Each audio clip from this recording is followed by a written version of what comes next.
قائد اعظم جو تھے جب سفر کرتے تھے میڈیا آئے تو ایک ریلوے کے ڈبے ہوتے ہیں نا، تو ڈبے ہوتے تھے، ایک 2 برتھ ہوتی تھی ان میں، ایک ڈبے ایسے ہوتے تھے، انہیں کوپے کہتے تھے، اس میں 2 برتھیں ہوتی تھیں، لیٹ سکتے آدمی لیٹ سکتا تھا، بیٹھ سکتا، وہ عام طور پہ لوگ جو تھے وہ ایک کوپے ریزرو کرا لیتے تھے، 2 آدمی سفر کر رہے ہیں اگر، مگر قائد اعظم جو تھے وہ ایک بھی سفر کرتے تھے تو ڈبہ ریزرو کرواتے تھے.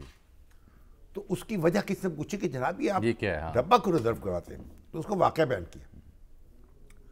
حالانکہ اس سے پیرلل گاندھی جی کی ٹریولنگ کے بھی کئی قصے کہانی ہیں کہ وہ وہ الگ ہے نا، اکانومی میں بیٹھ جاتے تھے، وہ تو اپنا الگ طرز سیاست تھا. ہمیں اس میں ان سے بات نہیں کرنی اس وقت گاندھی جی کی. پھر کیا پوچھا ان سے؟ وہ یہ کہ قائد اعظم کہنے لگے کہ وہ جا رہے تھے، سفر کر رہے تھے، شاید ممبئی سے جا رہے تھے، دلی جا رہے تھے، دلی سے لکھنؤ جا رہے تھے، تو اب وہ ایک سیٹ انہوں نے ریزرو کرائی، اب دوسری برتھ وہاں خالی تھی، تو اس میں ایک خاتون جو ہیں وہ سوار ہو گئی کہ وہ دوسری برتھ ظاہر ہے اس پہ اعتراض نہیں کر سکتے تھے، وہ دوسری برتھ پہ براجمان ہو گئی.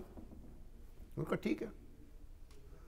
اب جب گاڑی روانہ ہوئی تو خاتون نے کہا کہ جو کچھ تمہارے پاس ہے وہ نکالو، نقدی وغیرہ مجھے دو، وگرنہ میں چیخوں گی، چلاؤں گی، شور مچا دوں گی کہ تم نے مجھ سے دست درازی کی کوشش کی ہے. اب قائد اعظم نے یہ بات سنی اور سنی انسنی کر دی. وہ چیخ رہی ہے، وہ کہہ رہے ہیں میں سن نہیں سکتا، میں بہرا ہوں. سے پوچھا میں سن نہیں سکتا، مجھے سنائی نہیں دے رہا، آپ جو کہہ رہی ہیں مجھے لکھ کر دیں. واہ. انہوں نے لکھ کے دے دیا، بس وہ ثبوت آ گیا. اب جو لکھوا دیا قائد اعظم نے فوراً زنجیر کھینچی، گاڑی رک گئی. انہوں نے کہا بھئی اس خاتون کو پکڑو، یہ انہوں نے لکھ کے دیا، یہ لکھ کے دیا، اور وہ پکڑی گئی.